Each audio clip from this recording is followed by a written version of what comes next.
독일에 이어 네덜란드에서도 홍명보 감독을 향해 날선 비판의 목소리를 보냈습니다. 홍명보 감독이 이끄는 대한민국 축구 국가대표팀은 20일 고양 종합운동장에서 열리는 2026 국제축구연맹 피파 북중미 월드컵 아시아 지역 3차 예선 B조 7차전에서 오만을 상대합니다. 이어 25일에는 수원 월드컵 경기장에서 오만과 8차전을 진행하는데요. 결과에 따라 본선 진출을 확정지을 수 있는 2연전을 앞두고 갑작스레 홍명보 감독이 외신의 주목을 받았습니다. 홍명보 감독은 아킬레스건 부상으로 소집 해제된 김민재를 두고 김민재는 뮌헨 대표팀 양측의 중요한 선수다. 다만 조금 아쉬운 것은 소속팀에서 예방 차원으로 선수를 보호하지 않은 것이다라며 입장을 밝혔습니다. 독일 현지에서는 홍명보 감독이 뮌헨을 비판했다는 식의 보도가 빗발쳤습니다. 네덜란드에서도 홍명보 감독을 향한 목소리가 나왔는데요.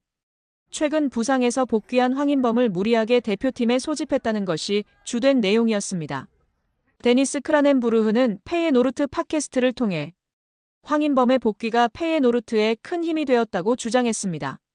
동시에 그는 황인범이 한국 대표팀에 차출된 것은 정말 말도 안 된다고 생각한다.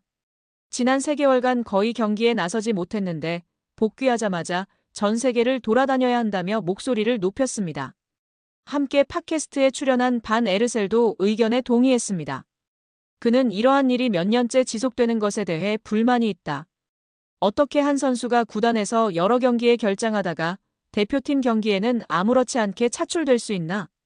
연봉은 구단이 지불하고 때로는 엄청난 돈을 들이기도 한다. 그런데 대표팀에 다녀온 후 부상을 안고 돌아오는 경우가 많다. 선수들이 자국을 위해 뛰고 싶어하는 마음은 이해하나 그렇기에 오히려 그들을 보호해야 하는 것 아닌가? 라며 홍명보 감독의 선택을 비판했습니다. 실제로 황인범은 지난해 12월부터 부상으로 인해 결장하다 지난 16일 열린 리그 트벤테전에서 복귀전을 치렀습니다. 로빈 반 페르시 감독은 경기 전 네덜란드 ESPN과의 인터뷰에서 황인범의 상태에 따라 경기 소화 시간을 결정할 것이라 밝혔고 황인범은 전반 45분을 소화한 이후 경기장에서 빠져나왔습니다. 실제로 전반 중반 상대와 발이 크게 부딪히는 장면이 있었고 반 페르시 감독은 부상 관리 차원에서 일찍이 그를 뺀 것입니다. 이렇듯 페예노르트가 황인범의 부상 재발 방지를 위해 노력을 기울이고 있는 상황, 대표팀 일정을 소화하며 황인범이 완벽하게 제 컨디션을 찾기 힘들다는 측면에서 네덜란드 언론인들은 홍명보 감독의 결정에 아쉬운 목소리를 냈습니다. 홍명보는 진짜 욕을 많이 먹어야 할 것 같습니다. 지난번에는 그렇게 협회 욕을 하며 감독 안 한다고 하더니 자기가 떡하니 시즌 중에 감독 수락을 하며 1순위 감독 운운하질 않나 자기 선수는 배반하고 이적했다고 욕하고지는 떠나고 이번에는 김민재, 황인범 사태도 그렇고 그냥 홍명보는 그런 사람입니다. 그런 인간입니다. 참으로 답이 없는 것 같습니다. 홍명보의 능력도 문제지만 장점이라고 평가받던 소통 문제, 리더십 문제도 결코 장점이 될 수 없다고 폭로한 국내 지도자가 있어 화제가 되고 있습니다. 축구팬들이나 전문가들뿐 아니라 선수들조차도 홍명보 감독 선임에 대해 불만이 높을 것입니다. 박주호 위원이 이야기했던 것처럼 선수들은 훈련 세션 한두 번만 해도 그 감독의 수준을 파악할 수 있다고 합니다. 무리뉴, 엘리케 등 수준 높은 감독 밑에서 훈련받았던 해외파 선수들이 국내 감독의 훈련 세션으로 성에 차지 않을 것이 분명합니다. 선수들이 이전에 벤투사단을 높이 평가했던 이유도 강한 신념의 철학과 훈련 세션 등에서 인정을 했다고 하지요.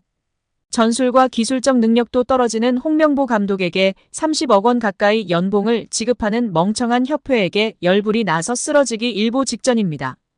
최근 유로 우승 스페인 감독 연봉이 세후 9억 원이라고 합니다. 스페인 감독이 9억 원이면 물론 낮은 편에 속하지만 이런 사례처럼 훌륭하고 얼마든지 좋은 감독을 데려올 수 있기 때문에 유로 끝나고 코파 끝나고 더 알아볼 수 있었는데 그냥 의지가 없었던 것입니다. 홍명보의 능력도 문제지만 장점이라고 평가받던 소통 문제, 리더십 문제도 결코 장점이 될 수 없다고 폭로한 국내 지도자가 있어 화제가 되고 있습니다. 위르겐 클린스만 전 감독이 경질된 후 임시 사령탑 체제로 돌아가던 시기에 축구대표팀 스태프로 합류한 한 지도자 A씨는 유럽파가 감독에게 가장 원하는 요소로 소통을 꼽았습니다. A씨는 나도 국내 지도자로 선수들이 해외 감독을 원하는 분위기에 반감이 컸다면서 하지만 내부에 들어가 직접 부딪혀보니 이유가 있더라. 마냥 편하고 싶어서 외국인을 원하는 게 아니었다고 소회를 밝혔습니다. 그러면서 그 친구들 나름대로 합리적인 요구를 하면서 감독이 들어주는 소통 구조를 원하더라. 내용을 들어보면 결코 비합리적이거나 무리한 요구가 아니다. 충분히 할 만한 얘기를 하더라. 아무래도 선수들은 국내 감독의 경우 그런 식의 소통이 어렵다고 생각하는 게 아닌가 싶다고 말했습니다. 축구대표팀은 유럽파 전성시대에 접어들었습니다. 캡틴 손흥민을 필두로 이강인, 김민재, 황희찬, 이재성 등 빅리그에서 활약하는 선수가 팀의 중심으로 자리 잡은 지 오래입니다. 이들은 선진적인 훈련과 전술, 유럽식 소통 방식에 익숙한 선수들입니다. 대놓고 말은 못해도 외국인 지도자를 선호하는 것도 이 때문입니다. 수직적인 스타일의 한국 감독과 보이지 않는 벽이 존재할 수밖에 없습니다. 한국 지도자는 여전히 상명하복식 지도에 익숙한 게 사실입니다. 대표팀 지휘봉을 잡은 홍 감독은 전형적인 카리스마형 리더입니다. 현역 시절의 아우라와 지도자로 성과, 선수단을 장악하는 리더십이 장점으로 꼽힙니다. 홍 감독의 이게 팀이야 한마디에 선수들이 긴장하고 집중력을 끌어올리는 장면이 그의 스타일을 대변합니다. 이제는 시대가 달라졌습니다. 마냥 카리스마로 선수를 휘어잡는 시대가 아닙니다. 유럽파가 다수인 대표팀에서는 더 그렇습니다. 아무리 홍 감독이라 해도 밀어붙이는 리더십으로는 팀 분위기를 장악하기 어렵다는 게 대표팀 내부를 잘 아는 관계자의 일관한 견해입니다. 말도 안 되는 하지도 못하는 해명하지 마시고 속히 사퇴하시기 바랍니다. 여기에 손흥민을 좋아했던 유명 인플루언서가 아름다운 외모와 드레스로 팬들을 열광시키며 화제입니다. 영국 매체 데일리 스타는 한때 토트넘의 세르히오 레길론과 사귀었던 마르타 디아스가 최근 검은색 드레스로 아름다움 그 이상이라는 평가를 받고 있다라고 보도했는데요.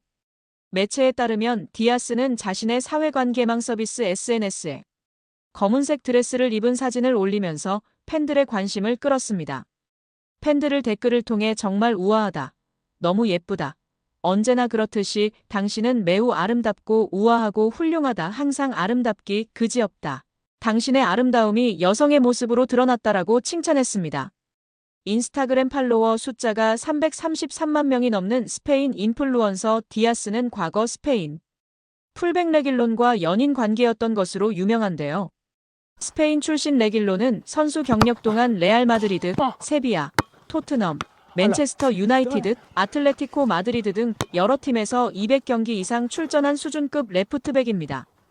그는 한때 스페인 국가대표팀과 레알의 왼쪽 측면을 책임질 유망주로 각광받았습니다. 그러나 레알에서 자리를 잡지 못한 레길론은 2020년도 시즌을 앞두고 토트넘으로 이적했습니다. 이후 손흥민과 절친한 사이가 됐는데 손흥민이 경기 중 골을 터뜨려 특유의 찰칵 세리머니를 할 때 옆에서 따라하는 모습이 종종 포착되며 한국 팬들의 사랑을 받기도 한 선수입니다. 레길론은 과거 자신의 여자친구가 손흥민을 좋아한다고 밝힌 바 있어 한국 팬들에게도 잘 알려져 있습니다. 그는 지난 2020년 크리스마스 행사 도중 팬들의 질문에 내 여자친구도 손흥민과 해리 케인을 좋아한다라고 답했습니다. 레길론은 2019년부터 디아스와 연인 관계가 됐는데 당시 두 사람의 연애 소식은 스페인 내에서 큰 화제가 됐습니다.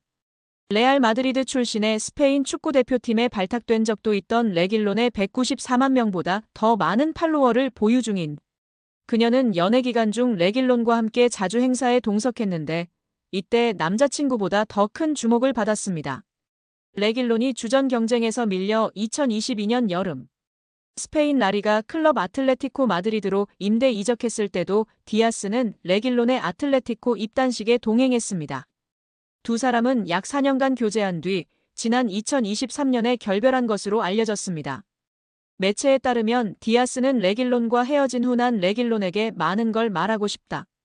그에게 고맙다라며 레길론은 내게 많은 도움을 줬고 내게 매우 중요한 기둥이었다라며 밝혔습니다. 이에 한국 팬들은 이제는 손흥민과 만날 수 있다. 시간도 많이 지났고 소니와 더 어울려 소니랑 결혼해 등의 반응을 보이고 있는데요. 우리 구독자 여러분들의 생각은 어떠신가요?